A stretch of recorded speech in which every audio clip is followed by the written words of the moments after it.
Hello friends, मैं सुरुचि BPSC Gurukul 1 में आपका स्वागत करती हूं। फ्रेंड्स, आज हम देखेंगे बिहार जो एडुटेरिया का बिहार तथ्य संग्रह है फ्रेंड्स, जिसमें प्राचीन बिहार का वीडियो आ चुका है फ्रेंड्स, जो आप जाकर प्लेलिस्ट में देख लेंगे। और इसमें बिहार परिचय और प्राचीन बिहार का हो चुका है। और आज के वीडियो में मध्यकालीन बिहार के इतिहास के बारे में देख लेंगे फ्रेंड्स। ठीक है फ्रेंड्स, आपको बता दें कि एडुटेरिया का ही करंट कॉन्सेप्ट करके करंट अफेयर आ रहा है फ्रेंड्स, जो इम्पोर्टेंट है एग्जाम के लिए, प्री और मेंस दोनों के लिए। क्योंकि अगर आप 68 और 69 बीपीएससी दिए होंगे तो उसमें आपको पता चल गया होगा कि जो भी आप करंट पूछ रहे हैं डिटेल्स में पूछ रहे हैं। और एडुटेरिया का ही फ्रेंड्स आधार टेस्ट सीरीज चल रहा है, मतलब हो चुका है पूरा, और जो एनसीईआरटी बेस पे है तो हमारे प्लेलिस्ट में वो मिल जाएगा। और साथ ही साथ जुनून टेस्ट सीरीज भी चल रहा है फ्रेंड्स, जो ऑथेंटिक बुक जैसे कि स्पेक्ट्रम, लक्ष्मीकांत आदि का है, तो वो भी आपको प्लेलिस्ट पे मिल जाएगा। 1 से 7 वीडियो हो चुके हैं। और फ्रेंड्स, परफेक्शन आईएएस का टेस्ट भी चल रहा है फ्रेंड्स, जो कंटिन्यू हो रहे हैं अपलोड फ्रेंड्स। और परफेक्शन आईएएस का 90 डेज प्लानर भी हमारा अपलोड हो रहे हैं फ्रेंड्स, तो वहाँ पे भी जाकर के प्लेलिस्ट में देख लेंगे। ठीक है। और बिहार में जो इम्तियाज अहमद का वस्तुनिष्ठ प्रश्न आता है एमसीक्यू बेस पे, तो वो पूरा वीडियो अपलोड हो चुका है, तो वहाँ पे जाके देख लेंगे। और हम एडुटेरिया का तथ्य संग्रह कर रहे हैं। तो आज का मध्यकालीन बिहार के इतिहास में देख लेते हैं कि क्या है। तो मध्यकालीन बिहार के इतिहास में पहला क्या है, तो तुर्क शासन में बिहार, स्थानीय वंश कर्नाट वंश के बारे में, सल्तनत काल में बिहार, मुगल काल में बिहार, अफगान शासन में बिहार, शेर शाह सूरी के बारे में है, और सिख धर्म के बारे में है। तो ठीक है, तो पहला ही है इसमें तुर्क शासन में बिहार, तो इसके बारे में पढ़ लेते हैं। फ्रेंड्स, अगर चैनल पे नए हैं तो चैनल को सब्सक्राइब कर लीजिएगा, और जो कि बिल्कुल फ्री है, लाइक कीजिए, दोस्तों के साथ शेयर कीजिए फ्रेंड्स। ठीक है, तो स्टार्ट करते हैं। तुर्क शासक बख्तियार खिलजी। तो बिहार में तुर्क सत्ता की स्थापना का वास्तविक श्रेय बख्तियार खिलजी को जाता है। बख्तियार खिलजी कुतुबुद्दीन ऐबक का दास था। तो ठीक है, बख्तियार खिलजी कौन था, तो कुतुबुद्दीन ऐबक का दास था। बख्तियार खिलजी के आक्रमण के समय बिहार में छोटे छोटे शासकों का शासन था। उत्तर बिहार में कर्नाट वंश का शासन था फ्रेंड्स, तो ध्यान रखेंगे। बख्तियार खिलजी की पहली महत्वपूर्ण सफलता ओदंतपुरी बिहार शरीफ में है, जो जिसपे विजय था। और कब हुआ था ये, तो 1198 में हुआ था। ठीक है, बख्तियार खिलजी ने ओदंतपुरी के साथ साथ नालंदा विक्रमशिला विश्वविद्यालय को नष्ट करवा दिया था, और इन विश्वविद्यालयों में उसने आग लगवा दी थी। तो ये क्वेश्चन पूछता है कि बिहार में जो विक्रमशिला विश्वविद्यालय है या ओदंतपुरी या नालंदा, तो किसने बर्बाद किया था, तो आग लगा दिया था, तो बख्तियार खिलजी ने।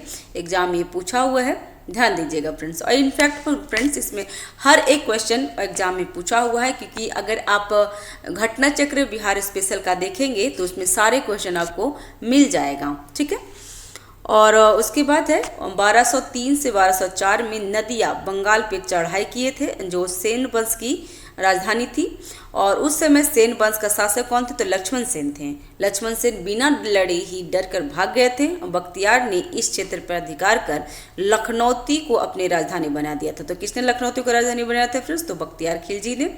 और नदिया पे कब चढ़ाई किए थे, तो 1203 से 4 में। ठीक है, बख्तियार की हत्या उसके एक अधिकारी अली मर्दान ने किया था। तो क्वेश्चन पूछता है कि बख्तियार की हत्या किसने की थी, तो बख्तियार खिलजी की हत्या उसके अधिकारी अली मर्दान ने किया था, और उसके शव को बिहार शरीफ इमादपुर में दफना दिया था। तो ये भी ध्यान रखेंगे।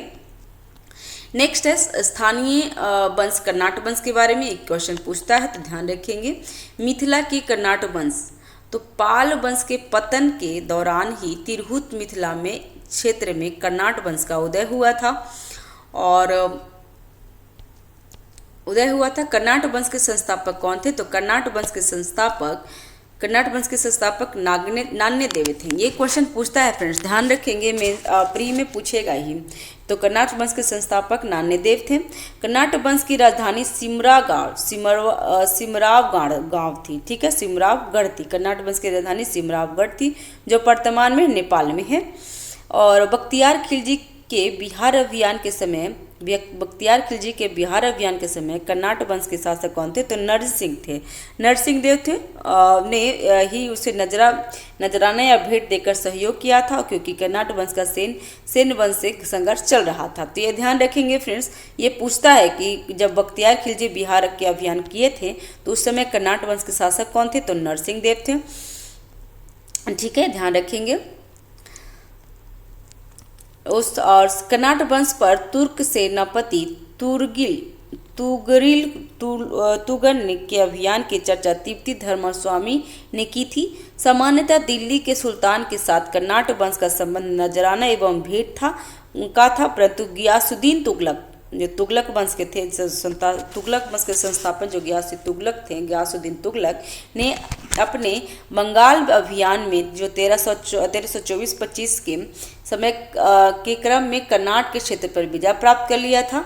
गियासुद्दीन तुगलक के अभियान के समय कर्नाट के वंश का शासक और हरि सिंह देव थे, और हरि सिंह देव जो 1279 मतलब 1279 से 1335 तक समाज सुधार भी थे। हरि सिंह इस वंश के अंतिम शासक थे और उस समय पंजी प्रबंध का विकास हुआ था। तो एक बात ध्यान रखेंगे फ्रेंड्स, ये जो है ना, तो इसमें जो है 3 राजा को, कर्नाट वंश में 3 राजाओं को याद रखेंगे। पहला है नान्यदेव जो स्थापना किए थे, और खिलजी के टाइम में कौन थे? तो नरसिंह देव थे। तो यहाँ ये ध्यान रखिएगा, और लास्ट में हरि सिंह देव। 3 ही ज़्यादा इंपॉर्टेंट होते हैं फ्रेंड्स, 3 को आप ध्यान में मतलब रखेंगे, क्योंकि एग्जाम में पूछ सकता है कि कर्नाट वंश की स्थापना किसने? तो नागनेदेव। और खिलजी वंश के टाइम में कौन शासक था? तो नरसिंह देव, और लास्ट में हरि सिंह देव थे। ठीक है, और कर्नाट वंश का पर विजय सबसे पहले किसने किया था? तो गियासुद्दीन तुगलक ने, जो बंगाल अभियान में किए थे। और बख्तियार खिलजी ने तो आक्रमण किया था, लेकिन बख्तियार खिलजी को नजराना भेंट कर दिया गया था। कौन किए थे? तो नरसिंह देव ने। ध्यान रखेंगे, इतना इंपॉर्टेंट है। नेक्स्ट है सल्तनत काल में बिहार के बारे में पढ़ लेते हैं फ्रेंड्स। तो दिल्ली के सुल्तान एवं बंगाल शासकों के बीच निरंतर होने वाले संघर्ष में बिहार लंबे समय तक युद्ध का अखाड़ा बना रहा। इल्तुतमिश दिल्ली सल्तनत का प्रथम सुल्तान था और जिसने बिहार पर अभियान किया था। तो एक क्वेश्चन पूछता है फ्रेंड्स कि बिहार पे जो दिल्ली सल्तनत के पहला सुल्तान कौन है जो बिहार पर आक्रमण अभियान किया था? तो बिहार का अभियान इल्तुतमिश ने किया था, क्योंकि कुतुबुद्दीन जब सुल्तान बने थे तो वो बहुत कम समय के लिए बने थे फ्रेंड्स, और उनका इतना टाइम ही नहीं मिला। और इल्तुतमिश को वास्तविक संस्थापक भी कहा जाता है। तो इल्तुतमिश ने ही दिल्ली सल्तनत का प्रथम सुल्तान था जो बिहार पर अभियान किया था। और ये कब किए थे फ्रेंड्स? तो 1225 में बंगाल एवं बिहार पर अधिकार किया, परंतु यह अधिकार उसके उत्तराधिकारी के समय भी खत्म हो गया था। तुगलक काल में बिहार पर सुल्तानों का वास्तविक नियंत्रण हुआ, और 1324-25 में गियासुद्दीन तुगलक ने कर्नाट क्षेत्र पर विजय प्राप्त किया था। और उस टाइम कौन थे? तो हरि सिंह देव, अभी जस्ट हमने पढ़ा था। और फिरोज शाह तुगलक ने अपने बंगाल अभियान जो 1359 में के समय बिहार आया था, पटना और गया से उनके अभिलेख प्राप्त हुए हैं। तो क्वेश्चन पूछता है कि पटना और गया से किसका अभिलेख प्राप्त हुआ है फ्रेंड्स? तो फिरोज शाह तुगलक का, ये भी ध्यान रखेंगे। राजगीर के जैन मंदिर, ये एग्जाम में पूछा हुआ है फ्रेंड्स कि राजगीर के जैन मंदिर के अभिलेखों से उनके द्वारा अनुदान का प्रमाण मिलता है। ये क्वेश्चन पूछा है कि राजगीर के जैन मंदिर के अभिलेखों से अनुदान प्राप्त का प्रमाण मिले हैं। तो किस राजा के बारे में? तो फिरोज शाह तुगलक के बारे में। ठीक है, तो तुगलक काल में बिहार की राजधानी बिहार शरीफ थी। उस काल में बिहार शरीफ का नगर बौद्ध धर्म का प्रमुख केंद्र था। तो ये ध्यान रखेंगे, पूछा हुआ है क्वेश्चन फ्रेंड्स कि तुगलक काल में बिहार की राजधानी कौन सी थी? तो बिहार शरीफ थी। तुगलक काल में बिहार के प्रशासकों में सबसे महत्वपूर्ण नाम मलिक इब्राहिम का है, जो मलिक बया कहलाते थे। इसका मकबरा बिहार शरीफ में पहाड़ी में स्थित है। तो ये भी पूछता है फ्रेंड्स कि मलिक इब्राहिम का मकबरा कहाँ है? तो मकबरा बिहार शरीफ में है। तो ये ध्यान रखिएगा। 13वीं शताब्दी के मध्य में मिनहाज की रचना तबकाते नासरी बिहार का नाम उल्लेख हुआ है। तो ये क्वेश्चन भी पूछता है कि बिहार का उल्लेख किस पुस्तक में है, किस बुक में है? तो मिनहाज की रचना तबकाते नासरी में है। ठीक है, तो तबकाते नासरी से बिहार का उल्लेख मिलता है, और इसका रचना किसने की थी? तो मिनहाज ने किया था। नेक्स्ट है अफगान शासक में बिहार। तो अफगान शासन में बिहार के बारे में देख लेते हैं। तो सिकंदर लोधी जो 1495 मतलब 1495 टू 96 में दरिया खान नूहानी को बिहार में प्रशासन राज्यपाल नियुक्त किया था। तो ध्यान रखिएगा, दरिया खान नूहानी को किसने राज्यपाल नियुक्त किया फ्रेंड्स? तो ये सिकंदर लोधी ने किए थे। इब्राहिम लोधी की मृत्यु के बाद दरिया खान नूहानी का पुत्र बहार खान नूहानी ने स्वतंत्र सत्ता की घोषणा कर दी थी। दूसरी ओर अफगान शासक महमूद लोधी बाबर से बचने के लिए बिहार आ गए थे। बाबर ने 1529 में घाघरा के युद्ध में बिहार के इन अफगानों को पराजित किया था। तो घाघरा का युद्ध कब हुआ था फ्रेंड्स? तो 1529 में, और कहाँ हुआ था? बिहार क्षेत्र में हुआ था। तो ये जरूर ध्यान रखेंगे फ्रेंड्स, और ये भी बिल्कुल ध्यान रखेंगे। नेक्स्ट है, घाघरा युद्ध के बाद बिहार में शेर शाह के नेतृत्व में पुनः अफगानों का उदय हो गया था। अब शेर शाह के बारे में पढ़ लेते हैं फ्रेंड्स। तो शेर शाह सूरी का जन्म कब हुआ था? तो 1486 में 1486 ईस्वी में हुआ था, और उनके पिता का नाम हसन खां था जो सासाराम के जागीरदार थे। शेर शाह के बचपन का नाम फरीद खां था। ये सब क्वेश्चन पूछा हुआ है फ्रेंड्स, सबको मैं बार बार रिपीट कर रही हूँ कि ये सब क्वेश्चन पूछा हुआ है, और एक भी ऐसा क्वेश्चन इसमें नहीं है जो नहीं पूछा हुआ है, ठीक है? तो ध्यान रखेंगे, ये PYQ है। और जो इम्तियाज अहमद का जो बुक है ना फ्रेंड्स MCQ, वो भी आप साथ ही साथ कर लेंगे तो आपका एक भी बिहार का क्वेश्चन नहीं छूटेगा, ठीक है? तो बहार खान नूहानी ने फरीद खां को शेर खां की उपाधि दी थी। तो ये क्वेश्चन पूछता है कि किसने शेर खां को शेर खां की उपाधि दी थी, शेर शाह सूरी को शेर खां की उपाधि दी थी? तो बहार खान नूहानी। शेर खां ने नूहानियों के पतन के बाद बहार खां की विधवा दुद्दू बेगम से विवाह कर बिहार क्षेत्र को अपना अधीन कर लिया था। शेर खां ने 1534 में सूरजगढ़ की लड़ाई में बंगाल को पराजित कर उस पर अधिकार कर लिया था। तो ये क्वेश्चन पूछता है कि सूरजगढ़ की लड़ाई कब हुई थी? तो 1534 में, और किसने? तो शेर शाह ने किए थे, ठीक है? तो इतना ही खाली याद रखिएगा, मतलब ये भी सूरजगढ़ की लड़ाई पूछता है कि ऑप्शन में जैसे 4 दे देते हैं ना, तो उसमें पूछता है कि सूरजगढ़ की लड़ाई कब हुई थी, तो मिलान करें तो इसमें पूछ सकता है। और 1539 में चौसा के युद्ध में हुमायूं को पराजित कर उसने शेर शाह की उपाधि धारण की थी। तो ध्यान रखेंगे इसका कि शेर शाह की उपाधि कब धारण किए थे? तो चौसा के युद्ध के बाद हुमायूं को पराजित करके, और कब? तो 1539 में। ये डेट याद रखेंगे फ्रेंड्स, काफ़ी इंपॉर्टेंट है। 1540 में कन्नौज बिलीग्राम युद्ध में हुमायूं को पराजित कर उसने दिल्ली में सूरवंश की स्थापना की थी। तो काफ़ी इंपॉर्टेंट है। और दिल्ली में सूरवंश की स्थापना कब हुई है? तो 1540 में, और कन्नौज जो बिलीग्राम का युद्ध के बाद हुआ है जिसमें हुमायूं को पराजित किए थे।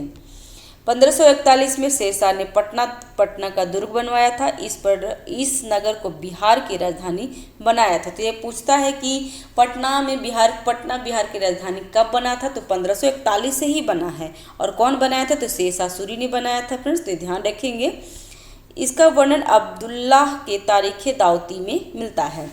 शेर शाह ने 1543 में रायसीना, उनके युद्ध के बारे में है फ्रेंड्स। तो शेर शाह ने 1543 में रायसीना पे अधिकार किया था, ठीक है?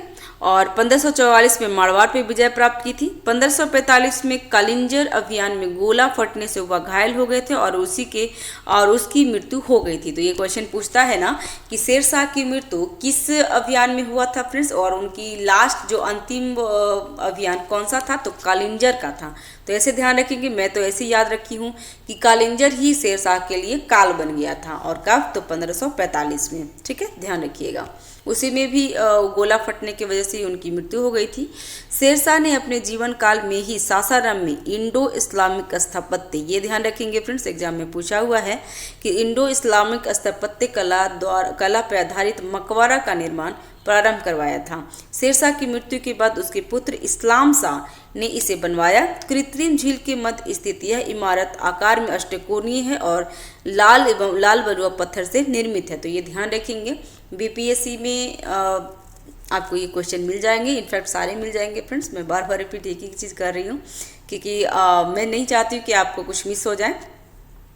नेक्स्ट है, शेर शाह ने बिहार में रोहतास किला भी बनवाया था। शेर शाह ने जब्ती प्रणाली चलाई थी जिसमें भूमि की माप के आधार पर लगान निर्धारण किया जाता था। बाद में इसे अकबर ने भी अपना लिया था।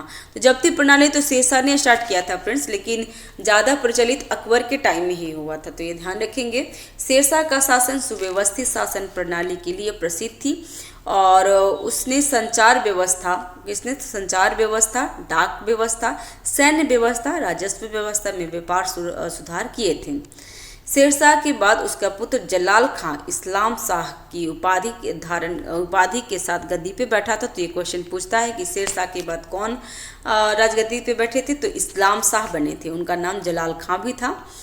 बाद में सूरवंश 3 भागों में बट गया था। 1555 ईस्वी में मच्छीवार और सरहिंद के युद्ध में हुमायूं ने सिकंदर सूरी को पराजित कर सूरवंश का अंत कर दिया था। तो ध्यान रखेंगे कि सूरवंश का अंत किसने किया था, तो हुमायूं ने ही किया था फ्रेंड्स। जो कब, तो 1555 में मछलीबार और सरहिंद के युद्ध में। नेक्स्ट है मुगल काल में बिहार के बारे में पढ़ लेते हैं। तो मुगल काल में बिहार का क्या था, तो शेर शाह की मृत्यु के बाद कुछ वर्षों तक सूरवंश की सत्ता बनी रही, लेकिन 1555-56 में मुगल राज्य की पुनः स्थापना हो गई थी। दिल्ली में मुगल शासक की पुनः स्थापना के समय बिहार में ताज खक्कर रानी के नेतृत्व में एक अफगान राज्य का गठन हुआ था। कौन थे, तो ताज खक्कर रानी थे। ताज खक्कर रानी ने अकबर के प्रति सम्मान की नीति अपनाई, लेकिन उसके पुत्र दाऊद खक्कर रानी इसका विरोध किया था। अकबर ने उसे दंडित करने के लिए स्वयं आक्रमण किया था और 1576 ईस्वी में 1576 ईस्वी में उसने पटना को जीत लिया था। दाऊद खां को पटना छोड़कर भागना पड़ा था। तो ये क्वेश्चन पूछता है फ्रेंड्स कि अकबर ने कब बिहार पर आक्रमण किया था, तो अकबर ने बिहार पर आक्रमण 1576 ईस्वी में किए थे। 1576 में पटना को जीत लिया था, लेकिन 1580 में मुगलों सूबा प्रांत का दर्जा दिया गया था। तो ये भी ध्यान रखिएगा। दाऊद खां बिहार का अंतिम अफगान शासक सिद्ध हुआ था। तो ध्यान रखेंगे, दाऊद खां बिहार का अंतिम अफगान शासक था। अफगान पे जोड़ देंगे फ्रेंड्स, शासक सिद्ध हुआ था। 1580 में बिहार को मुगलों द्वारा एक सूबा प्रांत दर्जा दिया गया था। तो ये भी ध्यान रखेंगे। आपको अभी जस्ट मैंने बताया फ्रेंड्स कि 1576 में अकबर ने बिहार के पटना को तो जीत लिया था, लेकिन सूबा या प्रांत का दर्जा 1580 में दिया था। तो ये दोनों डेट याद रखेंगे फ्रेंड्स, क्योंकि ये डेट काफ़ी इंपॉर्टेंट हो जाएगा, एग्जाम में बहुत बार पूछा है। अकबर द्वारा मुनीम खां बिहार का गवर्नर बनाया गया था। तो ये भी पूछता है कि सबसे पहले किसे बिहार का गवर्नर बनाया गया था मुगल काल में, तो मुनीम खां को। अकबर के समय राजा मानसिंह को बिहार का प्रांतपति, जो 1587 ईस्वी से 1594 मतलब 1594 तक बनाया गया था। मानसिंह के समय मुगल साम्राज्य बिहार में काफ़ी मजबूत हो गया था। मानसिंह के समय रोहतास को बिहार की राजधानी बनाया गया था। तो ये ध्यान रखेंगे।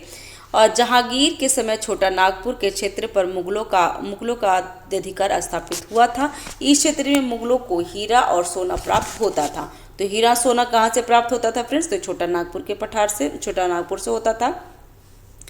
जहांगीर ने 1621 में राजकुमार परवेज को बिहार का प्रांतपति बनाया था। इसके बाद पद केवल राजकुमारों को ही दिया जाने लगा था। तो ये भी ध्यान रखेंगे। नेक्स्ट है, औरंगजेब ने अपने प्रिय पौत्र राजकुमार अजीम को 1702 में बिहार का प्रांतपति सूबेदार नियुक्त किया था। अजीम ने पटना का नाम अजीमाबाद कर उसका सौंदर्यीकरण करवाया था। तो ये पटना का नाम अजीमाबाद भी है, ये भी आप ध्यान रखेंगे, क्योंकि पूछता है कि पटना का नाम क्या क्या है, तो उसमें अजीमाबाद भी आते हैं फ्रेंड्स। और किसने किया था, तो राजकुमार अजीम ने। और एक कौन थी, तो औरंगजेब का प्रिय पुत्र मतलब पौत्र थे, ठीक है। उस मुगल काल के शासक उत्तर मुगल काल के शासक फर्रुखसियर, जो 1713 ईस्वी में पटना में अपना औपचारिक राजाभिषेक करवाया था। तो क्वेश्चन पूछता है कि मुगल शासक में कौन ऐसे मुगल शासक थे जिसका पहली बार पटना में राजाभिषेक हुआ था, तो ये फर्रुखसियर का हुआ था। और फर्रुखसियर का कब हुआ था फिर, 1713 में हुआ था। फर्रुखसियर का 1713 में ही हुआ था। तो ध्यान रखेंगे ये फर्रुखसिंह का 1713 में पटना में अपना औपचारिक राज्याभिषेक करवाया था। वह पहला मुगल देखिए पहला मुगल सम्राट था जिसका राज्याभिषेक बिहार में हुआ है। शाह आलम द्वितीय का भी विधिवत राज्याभिषेक 1761 में पटना में ही हुआ था। तो दो ऐसे मुगल शासक थे जिसका बिहार में राज्याभिषेक हुआ था, पहला फर्रुखसिंह और दूसरा शाह आलम द्वितीय। ठीक है, ध्यान रखेंगे फ्रेंड्स, इंपॉर्टेंट है, एग्जाम में पूछा हुआ है। औरंगजेब की मृत्यु 1707 में हो गई थी के बाद कमजोर होती सत्ता ने बिहार बंगाल का भाग बन गया था। मुर्शिद कुली खां 1727 ईस्वी तक बिहार बंगाल उड़ीसा का सूबेदार बना रहा। उसके बाद सरफराज खां नवाब बना। अलवर्दी खान ने गिरिया के युद्ध जो 1740 में सरफराज खां को पराजित किया और बंगाल का नवाब बन गया था। उसने मुगल सम्राट को 2 करोड़ रुपए देकर अपने पद को अस्थायी बना दिया। 1756 मतलब 1756 में ही अलवर्दी खां की मृत्यु तक बिहार बंगाल एवं उड़ीसा क्षेत्र उसके प्रत्यक्ष नियंत्रण रहा था। अब बिहार में सिख धर्म के बारे में देख लेते हैं, क्योंकि सिख धर्म का जो लास्ट जो गुरु हैं वो बिहार में ही उनका जन्म हुआ है, इसलिए सिख धर्म वहाँ के लिए इम्पोर्टेंट है। तो सिख धर्म और बिहार, तो सिख धर्म के संस्थापक कौन है? तो गुरु नानक देव थे। उन्होंने बिहार में गया, राजगीर, पटना, मुंगेर, भागलपुर आदि का यात्रा किए थे। तो ये पूछता है। सिख धर्म के 9वें गुरु श्री गुरु तेग बहादुर भी सासाराम गया होते हुए पटना आए थे। यहाँ वे अपनी पत्नी गुर्जरा देवी को छोड़ गए थे जो माँ बनने वाली थी। यहीं पटना में गुरु गोविंद सिंह का जन्म हुआ है। तो गुरु गोविंद सिंह का जन्म कहाँ हुआ है फ्रेंड्स? तो पटना में, और उनकी माता का नाम गुर्जरा देवी है, उनका पिता का नाम गुरु तेग बहादुर था जो 9वें गुरु थे। संस्थापक कौन है सिख धर्म का? तो गुरु नानक देव हैं। तो ध्यान रखेंगे। सिख धर्म के 10वें एवं अंतिम गुरु गोविंद सिंह का जन्म पटना में 26 दिसंबर 1666 में हुई थी। तो ये क्वेश्चन पूछता है 26 दिसंबर 1666 को गुरु कौन? तो गुरु गोविंद सिंह का जन्म भी हुआ है। तो ध्यान रखेंगे, इसका डेट याद रखेंगे। गुरु गोविंद सिंह 1676 में मतलब 1676 ईस्वी में 10वें गुरु बने तथा 1699 में उन्होंने खालसा पंथ की स्थापना की थी। तो ये ध्यान रखेंगे फ्रेंड्स कि खालसा पंथ की स्थापना किसने की थी? तो गुरु गोविंद सिंह ने। कब? तो 1699 में, और वो 10वें गुरु थे। और 10वें गुरु कब बने थे? तो 1676 में। 10 साल 1666 में जन्मे, 76 10 साल में ही वो 10वें गुरु बन गए थे। तो ध्यान रखिएगा। और तख्त श्री हरमंदिर पटना साहिब सिख धर्म का प्रमुख तीर्थ स्थल है। इसका निर्माण महाराजा रंजीत सिंह ने करवाया था। तो ध्यान रखेंगे फ्रेंड्स। ठीक है फ्रेंड्स, इस वीडियो में बस इतना ही तक रखते हैं। मध्यकालीन एक वीडियो में हम समाप्त कर दिए हैं, और नेक्स्ट वीडियो में आधुनिक बिहार के बारे में पढ़ेंगे जो कि एग्जाम में काफ़ी इंपॉर्टेंट है। इनफैक्ट इस बुक में सारे इंपॉर्टेंट ही है फ्रेंड्स। ठीक है, तो चैनल पे अगर नए हैं तो चैनल को सब्सक्राइब कर लीजिएगा, लाइक कीजिए, शेयर कीजिए। कोई त्रुटि रहती है तो प्लीज़ कमेंट बॉक्स पे आप हमें बता सकते हैं ताकि मैं कोई सुधार कर सकूँ। Thanks for watching, have a nice day, keep watching, keep learning. Thank you.